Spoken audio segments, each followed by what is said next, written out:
Hello everyone, and tonight I'm going to be playing more Battlefield 2142, but tonight we're going to be playing things a little bit differently this time around. I decided that, well, at first I wanted to play as the EU because I thought it'd be fun to play this map again. I did love playing this map in single player, again with only 16 bots, because it was kind of fun trying to defend everything, but then I realised I haven't really given the Pan-Asian Coalition much of a try, so I decided to go for the usual upgrades. Didn't really, go for the custom weapons because I've done that with the EU faction.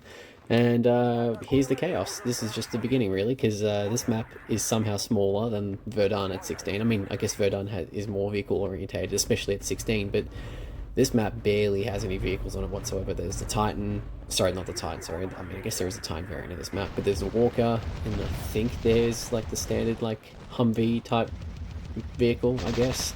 But otherwise, it's just gonna get more and more batshit insane as the video goes on, because I mean, this game can be a lot of fun when you're playing with actual people online, but playing with bots can actually be pretty good as well. Like, I was quite surprised. I alluded to that in my last video, that the bots are much more dynamic, and I think I've eaten my words a little bit here, because they are quite crazy. Yeah, I mean, like, there's just so many of them on the small map that it just didn't quite work as intended, but you'll see later on just what I mean, really. I mean, I wanted to try capture as many of the bases as I could, and that's kind of been a goal when I do these videos, when I'm playing as a faction that's like on the attack, like I did with my Battlefield 2 More Chaos video. For one, I love that map, Striking Parkland, but I wanted to do that on 2142, but there doesn't exist a single player version of it that, at least from what I know, functions. I mean, there might be a version of it somewhere that might be hidden from ModDB or something like that, but I decided to just go at it here and just see how this all goes. I might not say, though, I still love this game's visual style. I still think that the art style of this game's held up really well. I think it's just, as I said in the previous video, it's just something just unique about it. Just love the cold. And I do love cold weather, so I guess that just kind of works out for me that I had a bit of an affinity for this game. As you can see here, the bots are already flooding through this checkpoint here. Like, I was kind of lost for words. I was like, okay, well, how am I going to do this? Because I've got healing, but I don't have unlimited ammo, and the game bugged out there and actually didn't do the reload animation properly, which I thought was a bit weird. I know it does that sometimes in Battlefield 2, but I haven't really noticed it that often in 2142. But alas, the map Sebring Landing, again, is one of 5 vanilla maps that you do get with bot access, at least from the initial patched or the initial launch version. I believe it's the same story when you do update the game. So I definitely made the most out of this one, and for all the effort that I put into making this game work as a kid, it's still worth it. It's still worth playing today. Although this game is actually installed on my PC just because of the aforementioned login issues and the master server issues that you have with this game, especially even when you're trying to actually get the game to function. And I don't even know who got me there. It was apparently a bot with a knife, but I didn't. I mean, maybe my eyes just deceived me there, but I didn't notice anything of the sort. So yeah, it was particularly amusing being able to get the ISO for this game. I mean, this PC doesn't have a disk drive. I have a copy of this game. In fact, I think I've got 2 copies of this game. I thought that was a graphical bug, but it turns out, well, actually, that looks like that was a graphical bug. It's supposed to be the camouflage for the recon class, but as it turns out, it's a visual bug on, well, what I presume would be modern graphics cards for whatever reason. But as you see here, my escapades with the knife finally pay off. The knife sucks in this game. I said this in the last video, but the knife seriously sucks. There's nothing good going for it. And I really like the LMG, the PAC LMG. In fact, I love that there's such a strong divide between the artistic styles of both factions. Generally in Battlefield 2, of course, that's very much the case as well, but I feel like it's just, again, extra exaggerated here. Like, the primary colors are like black and green for PAC. I guess that, with their logo, with the flag and all that. And then with the EU, it's like a little silver and orange. I don't know, I just love the contrast. I'm a bit of a sucker for art. I'm a bit of a sucker for that sort of thing, because I feel like art direction in games is severely undervalued in this modern day and age with AI and all that crap coming through. Otherwise, yeah, I was really trying to. I actually genuinely was kind of annoyed that I couldn't actually push through to this point, because it was actually pretty much just a roadblock, because both factions bots were just happy to meet in the middle and just kind of like duke it out there, like the warrior style. So I was just kind of like, yeah, right, okay, I'm gonna have to try to be a bit creative here. And I forgot to actually equip anything meaningful with the support class as well, which means I couldn't actually equip. I forgot to equip the machine gun turret, the stationary turret that's kind of overpowered in this game. And I love the PAC pistol. The PAC. I'm forgetting the name of the faction already. Such is the day that I've had.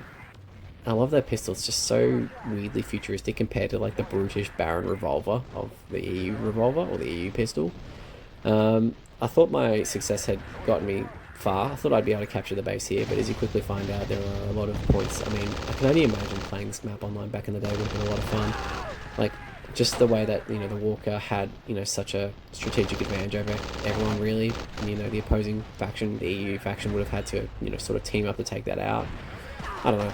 I kind of wish, I mean, I really wish I played this game in its heyday. If it wasn't already obvious by the amount of videos I've done on Battlefield 2 and Battlefield 2142 in the last couple of weeks, it's been something I feel like I really missed in my life. But, you know, it's been really fun seeing the community still be active and still flourishing, even if it's in a small community. You know, you're always going to get people coming and going, people rediscovering the game after years, like me, for instance. You know, I've spent better half of, well, nearly 20 years now playing this game, on and off, really. And of course, the most recent period I played this game before this was like 2016. I didn't really play this game that much afterwards. Like, I remember with my laptop that I had at the time, the gaming laptop, I did download Battlefield 2 and Battlefield 2 through the now defunct Revive network, and you know, had things there, was happy to, you know, get things done there and whatnot. But unfortunately, you know, they shut down for using EA's logos, and they just decided enough was enough, and, you know, called it quits from there, which is a real shame, because it was such a cool thing to do post those games. It was such a unique sort of setup to just have those networks just ready to go, you know, carry over your progress. And then of course Battlefield 2 hub and play Battlefield 2 kicked in for Battlefield 2, and then 2142 had its own unique adventure. But here we are now. There's a small community, and there's a couple of ex-Battlefield 2 modders who are focusing on this game a bit more now, just because this game is a more of a unique challenge to get with modding and whatnot, because, I mean, this is still running Refractor 2, as I've stated a few times now.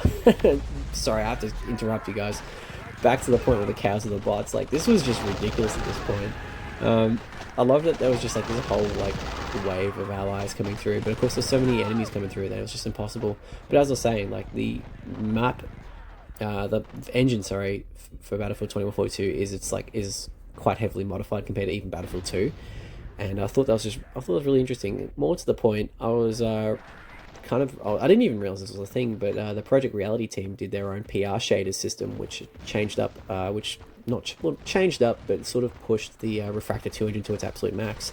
And I absolutely adored seeing something like that. Like, they made it open source for anyone to put into any mods, and then it works in 2142, and I absolutely adore stuff like that, because, again, it just really just goes to show the dedication of the community, especially with Project Reality and Forgotten Hope 2, that, you know, they've done such extensive work with such an old engine now, and it still runs well, still relatively well on modern Windows PCs and even Linux to an extent.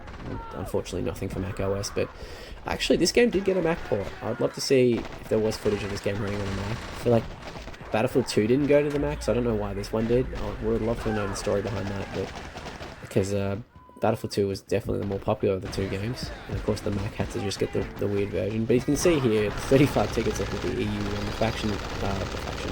the push to try capture the roadblock has sort of failed, just because, again, so many bots. But you know what, I had a blast recording this. I do apologize for the more rambly nature of the videos, as I literally did say in the last one. I'm kind of a little bit burnt out at the moment, kind of wanting to look for more interesting games. Well, not necessarily interesting games, this is still very much an interesting game, but I need to focus on the 2142 mods. There are a few out there, and I should do a mod showcase for a few 2142 mods that are out there. There's the Project Remaster, which is quite good. I haven't given that a shot yet, though. There's Red Zone, which was a very obscure one made by a Russian developer, and I happened to upload the textures. There was a missing texture stick for that, and I happened to upload them. But you can see here the match is about to end, but the video is not quite done yet, because I kind of wanted to go through the whole scoreboard thing, because I love that with this mod that they're actually updated. That ends that chaos. You can see all the cool little awards you can get. A little bit later on, you'll see the best, like who did best with what, and like per rank and all that sort of thing. I thought it was really cool. But anyway, guys, I am gonna kind of haphazardly end the video there. But if you enjoyed the video, guys, honestly, do whatever. Hope you enjoyed it, guys, and I will see you guys in the next video. But for now, bye for now.